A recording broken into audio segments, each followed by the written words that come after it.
আমরা কোথায় এলাম স্যার? মসজিদ বাস স্ট্যান্ডে এসে গেছি, চাঁদু চক। এইখান দিয়ে আমরা পাটায়া যাওয়ার বাস ধরবো।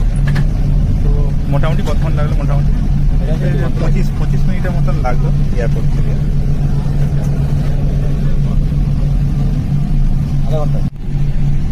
আমরা এসে গেছি, এবার নামার টাইম হয়ে গেছে।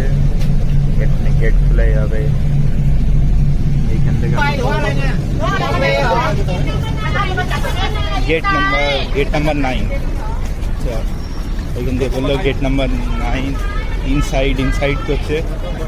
আমরা গেট নাম্বার 9, আমরা গেট নাম্বার 2 এ নেমেছি। আমাদের ওইদিকে যেতে হবে।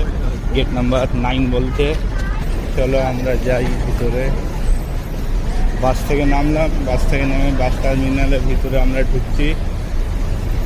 বাইরে 140 ঘাটে আমাদের ভাই বাস স্ট্যান্ডের ভিতরে ঢুকতে বলছে।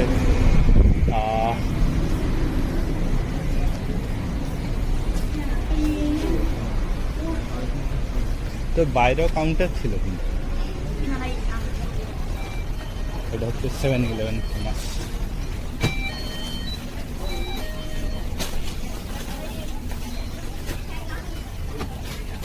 কি নিবি এখন?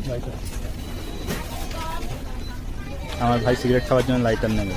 সিগারেট না খেতে পেয়ে মরে যাবে, তো আমি বাঁচাচ্ছি ভাইকে। যে কি লাইটার কিনে আনা হচ্ছে 7-Eleven থেকে।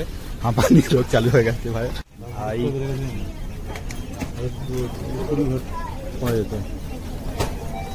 ভাইয়ের সাথে ধোকা হয়ে গেছে। ভাই লাইটারটা দেখাও দেখি। 38 ওয়াটের লাইটার।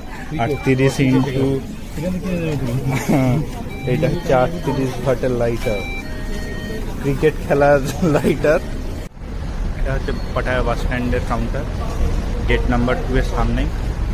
গেট নাম্বার 2 এর রাইট সাইডে। 1 ঘন্টা পর। এটা গেট নাম্বার 1 সামনেই।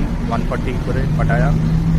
আর আমাদের বাস টিকিট কাটা হয়ে গেছে। 140 ভাট করে নিল। এবার 42 নাম্বার গেটে যেতে বলে। এবার দেখছি কোন দিক দিয়ে 42 যাবো আমরা। Gate number 42।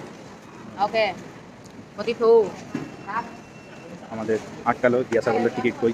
Gate number 42। আমরা ভিতর দিয়ে যাচ্ছি। বাস স্ট্যান্ড খুবই বড়, সুন্দর, এসি। এটা হচ্ছে বাসের ভিতরে। বাস যেখানে দাঁড়ায় এইখানে পরে কাউন্টিং নাম্বার আছে 27।